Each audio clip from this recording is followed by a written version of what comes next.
Kranju je v izjemno lepem popoldnevu potekal derbi spodnjega dela lestvice, pred zadnji Triglav je namreč gostil zadnje vrščeno Muro. Izjemno slaba forma v zadnjem času Murašev, oboji pa so tokrat pogrešali kar nekaj svojih najboljših nogometašev, pri domačih je manjkal predvsem Đurković in tudi pri gostih je manjkal prvi strelec lanske sezone Nusmir Fajić. Tole je že prva akcija tekme, ko je zadel Poplatnik in popeljal Triglav prednost že v prvi minuti, takole pa so zapretili tudi gostje, vendar žoga je končala visoko prek vrat.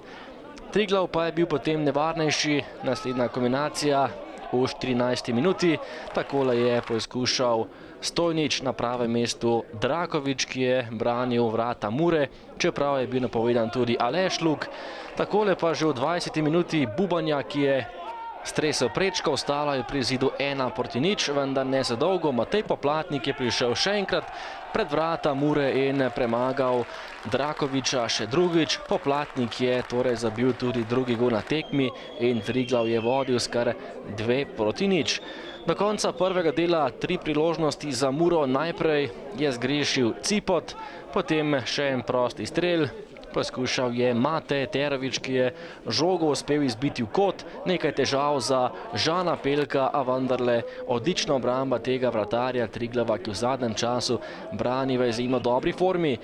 Še enkrat nevarni Muraši po podaji iz kota, tokrat je v okvir gola streljal Cipot, Pelko je žogo uspel izbiti in še zadnja priložnost prvega polčasa z ogromne razdalje Anže Jedlar, tokrat pa je žoga končala samo mimo vrat Drakovića. V polčasu torej prednost za Triglav kar 2:0, takoj pa bi lahko povišali prednost, kajti Bubanja je zapravil tole veliko priložnost, vendar Davor Bubanja je prišel do še ene akcije, takole je preigraval in natančno meril ter premagal Drakovića še tretjič na tekmi.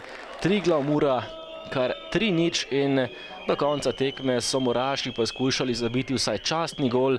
To jim najprej ni uspelo, kajti še enkrat je bil najvišji Cipot in še enkrat je bil na pravem mestu tudi Žan Pelko. Dragan Jelić je preizkusil svoj strel, točno v naročje Pelka in potem še enkrat prekinitev. Prosti strel za Muro, podaja pred vrata, na koncu pa je žogo v mrežo pospravil Abora in postavil tudi končni izid tekme. Triglav Mura v Kranju 3:1, še en poraz Mure, ki še naprej ostaja na zadnjem mestu lestvice prve lige.